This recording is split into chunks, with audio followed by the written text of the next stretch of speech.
Salut, c'est Mathieu de Ludovox.fr. Aujourd'hui, nous sommes à Cannes 2020 avec Antoine des Lumberjacks. Salut Antoine. Salut! Alors, tu vas nous parler de ce que vous avez ici, de ce que vous avez ramené. C'est la gamme Coffee Break que vous nous avez montré en proto à Essen. Et là, elle est arrivée. Il y a les deux premiers jeux et même le troisième qui est tout juste là. Ouais, Gold River est sorti en janvier et Monster Café il y a une semaine en fait, tout frais. Et on est déjà en train de présenter le prochain qui est Magic Rabbit. On va faire une année avec trois sorties de nouveaux jeux, un quatrième jeu qui va arriver mais qui était Peanut Club que tout le monde connaît mais qui va intégrer la gamme. Et donc c'est une grosse année. Ensuite on sera sur un rythme de sorties par an. Quelle est l'envie derrière la gamme Coffee Break? Est-ce que c'était vraiment d'avoir des petits jeux ou que vous aviez des jeux dans les tiroirs qui rentraient pas forcément dans les autres boîtes? En fait, il y a deux choses. Il y a le fait de créer un objet, créer une ligne éditoriale sur ces jeux-là, qui est quelque chose de génial, parce que tu vas créer en fait quelque chose de manière pérenne. Donc ça, c'est d'avoir une gamme et d'avoir quelque chose d'assez identifiable, c'est important. Et puis bon, après, il faut pas se planter, parce que sinon, bah, les gens, ils disent, ah ouais, mais les jeux de cette gamme-là, on n'en veut pas. Donc l'idée, c'était vraiment ça. Et puis aussi, lors des salons, on teste souvent des petits jeux de manière assez péjorative, mais qui en fait qui sont top et qui rentrent dans aucune gamme, qui parfois trouvent pas preneur, etc. Et on voulait donner la place à ce genre de jeu-là, jeu à double fond où tu peux jouer familial, mais entre gamers, tu vois, tu peux vraiment aller sur un niveau au-dessus, mais un gamer et joueur familial, tout le monde s'amuse autour de la table.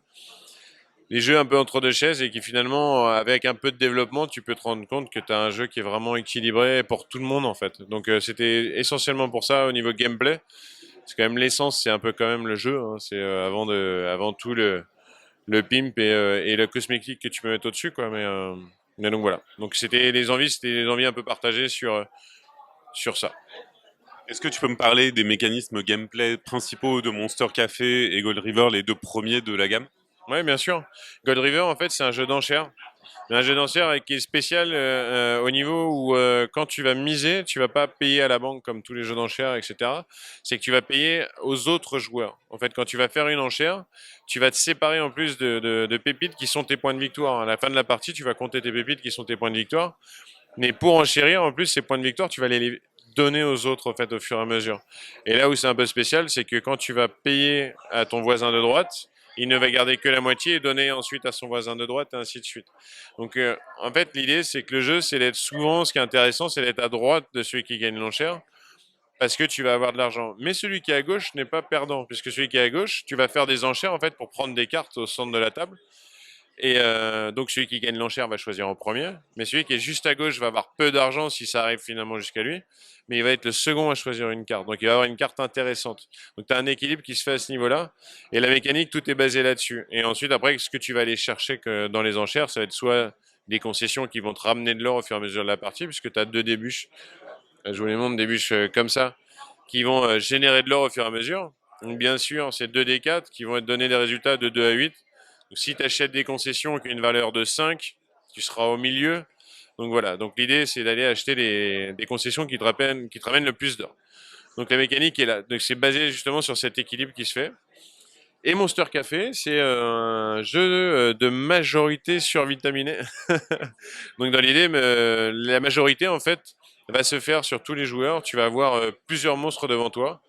Et quand tu vas envoyer un monstre au centre de la table, te ramener du café. Donc ça, je te parle que de la mécanique. Hein, donc après, j'aurais pu partir sur le pitch, mais tu vas te séparer de certaines cartes qui créent la majorité chez toi.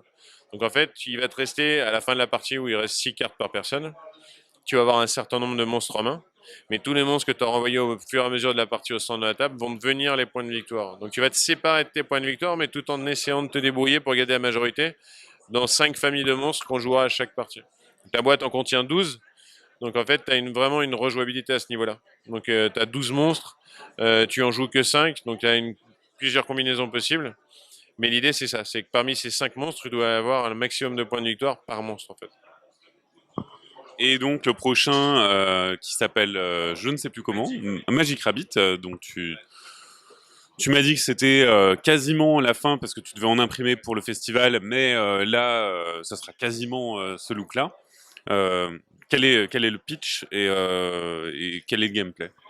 Alors le pitch, c'est les lapins sont sur scène, ils sont prêts, le spectacle va commencer, le magicien arrive et il découvre tous les lapins en bazar qui ont fait n'importe quoi et qui ont mélangé les chapeaux, puisque dans le jeu, on va avoir 9 lapins numérotés de 1 à 9 et 9 chapeaux numérotés de 1 à 9.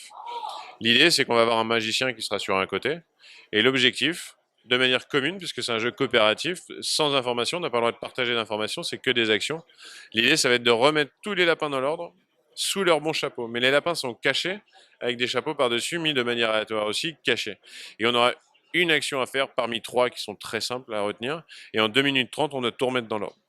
Donc voilà, donc c'est pas une salade de doigts où on se casse les phalanges, c'est vraiment chacun son tour, on fait une action, mais l'idée c'est d'observer vraiment ce que font les autres pour essayer de réagir. Parce qu'en 2 minutes 30, mine de rien, si on fait tous le truc dans notre coin, ça marche pas. Alors, la gamme Coffee Break, c'est pas la seule de ton studio, de Lumberjacks. Qu'est-ce qu'il y a d'autre qui est prévu pour 2020 dont tu peux parler? Peut-être que tu peux pas en parler, je ne sais pas. Donc, qu'est-ce que vous avez dans les tiroirs? Est-ce que vous avez déjà prévu des localisations, des extensions de jeux qui existent? Est-ce qu'il y a déjà des choses? Alors, donc là c'est diffusé en direct. Ah, alors je peux le balancer dans quelques heures. En fait, on va révéler une coopération avec Blue Cocker. Donc en fait, on va faire une extension commune à la Petite Mort, notre jeu, et Welcome to de Blue Cocker. Donc en fait, cette extension-là, on pourra jouer avec les deux jeux, indépendamment les uns des autres. Mais nous, avec la fiche de, par exemple, avec la fiche de Welcome, ce qu'on utilise à Welcome avec des règles spéciales, l'idée c'est de tuer les gens, etc. C'est un peu normal, c'est la petite mort. Et ben nous, avec cette carte-là, en fait, on va avoir des petites morts qui vont se déplacer sur le plateau et qui vont aller se balader. L'idée, c'est de finir, on va essayer de faucher un maximum de gens dans les maisons et de finir la course en fait tout en bas et d'avoir fauché un maximum de gens. Donc voilà. Donc l'idée, c'était vraiment de créer une osmose. On a tripé dans un resto à Essen et on s'est vu le lendemain, on s'est dit mais pourquoi pas. Et en fait voilà. Donc ça arrive là au printemps, ça arrive normalement en mai, avril-mai, mais voilà. Donc ça c'est l'annonce rigolote qu'on va faire ce soir à l'apéro. Vous êtes conviés. Et le deuxième jeu qui arrive, donc là c'est un jeu qui rentre dans la gamme Peanut Club Karmaka à 22 euros. Et c'est un jeu avec Bruno Catala et Corentin Lebras. Et c'est encore un roll and white. Non, voilà. En fait, l'idée c'était clair avec eux. C'était avec eux en fait. Un roll and white pour moi, je voulais pas en faire. En fait, il y en avait tellement, etc. Et en fait, l'idée c'est qu'ils m'ont présenté un roll and white et j'aurais dit ah ouais c'est cool, mais c'est encore un roll and white. Mais j'ai des idées, si ça vous dit, on peut explorer ça. Et en fait, c'est un roll and white en fait évolutif, un roll and white à campagne. Donc l'idée, c'est qu'on va avoir 3 feuilles, et au fur et à mesure des feuilles, en fait, on va faire l'ascension d'une montagne sur 3 sommets, et on va gagner un certain nombre d'étoiles à chaque ascension, en fait. Et à la fin de ces 3 feuilles, on va déterminer un vainqueur, bien entendu. L'idée, c'est qu'au fur et à mesure qu'on va monter, on va pouvoir attraper des accessoires qui vont nous aider dans notre ascension, donc nous donner des bonus sur les chiffres qu'on va entrer sur le roll and white. Et au-delà de ça, il y a un deuxième niveau d'évolution, c'est que la boîte en elle-même va évoluer au fur et à mesure des parties. Puisqu'on va avoir 9 enveloppes dedans. Il va falloir débloquer ces enveloppes-là. Et dans ces enveloppes, en fait, il va y avoir des surprises. Et donc, en fait, voilà. Donc, en fait, peu importe avec qui on va jouer, on peut jouer avec X ou Y. La boîte de jeu va évoluer. Et au fur et à mesure des parties qu'on va faire avec notre boîte, en fait, on va avoir des nouveaux éléments qui vont agrémenter nos parties au fur et à mesure. Donc, ça peut prendre 20 ou 60 parties, ça prendra le temps qu'il faut. Alors, j'ai une question qui concerne pas forcément directement les jeux, mais qui concerne la communication, le métier d'éditeur. Parce que ce qui se démarque dans votre démarche, les Lumberjacks, c'est que vous avez une approche de communication qui diffère des autres éditeurs. Eh oui. Et vous avez un ton qui est à vous, vous avez des envies de produits qui sont à vous, avec par exemple la gamme Coffee Break qui n'a pas de cellophane, qui a juste une opercule ici qu'on va rompre pour indiquer qu'on a ouvert le jeu. Donc, quel, qu'est-ce qui motive vos envies de communication différentes? Comment vous le faites? Qu'est-ce qui se passe dans vos têtes? Je crois qu'il n'y a pas de raison de base qui nous motive. En fait, c'est parce qu'on a envie de le faire. C'est des trucs auxquels on croit. La communication, on la fait comme on la sent. En fait, on a envie de se dire, bah ça pourrait marcher, ça nous éclate. Si ça nous éclate, peut-être que ça peut éclater d'autres gens, quoi. Enfin, en fait, en gros, c'est ça. C'est au feeling. Après, bien sûr, on y pense. On se dit, s'il y a un truc qui est pas bon, on va pas le faire, etc. Mais je pense que ça nous représente tout simplement. En fait, c'est la manière dont nous on voit les projets. Finalement, bah, la communication, ça découle derrière. Après, cette démarche de pas mettre de cellophane, C'était une volonté, mais c'était pas rédhibitoire. S'il faut mettre un cellophane, on en mettra. C'est quoi? C'est 4-5 kilos de plastique sur 3000 boîtes. C'est pas non plus, c'est quand même très fin, etc. Si on peut le faire, on le fait. Mais l'idée, c'est que sur cette gamme Coffee Break, en fait, un des éléments moteurs, c'était d'avoir ce clapet. Parce que mine de rien, tu vas acheter un petit jeu en boutique. Les grande majorité des petits jeux qui fonctionnent, c'est les jeux, tu sais ce que tu vas acheter. En tout cas, tu sais que le vendeur va te conseiller ces jeux-là, ou alors tu sais ce que tu vas acheter. Tu as joué à un 6 qui prend ce week-end, tu vas l'acheter.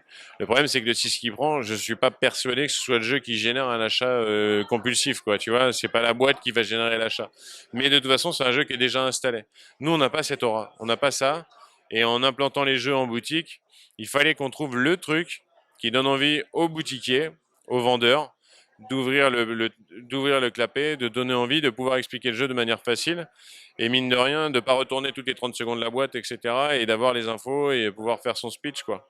Donc en fait, c'était donner un élément aux boutiques, et la force aux boutiques de pouvoir faire ça. Ou alors, si un jour on est en GSS, etc., de donner envie aux clients de l'ouvrir le truc, et puis d'avoir toutes les infos en quelques points, quoi. Très bien. 2016, c'était l'année des jeux en version carte. Ça a continué avec des jeux en version D, puis des Roll and Write, puis des Legacy. 2020, c'est l'année de quoi pour toi? Qui tout double.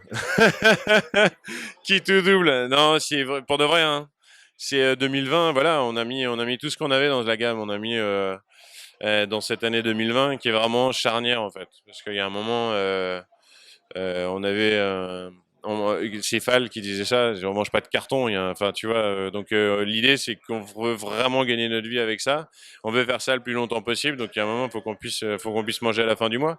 Et, et ok, ça fonctionne. Ok, on commence à être un petit peu sur l'export. Bon, donc 2020, limite, ce serait l'ouverture à l'export, parce qu'on l'a été très peu jusqu'à maintenant.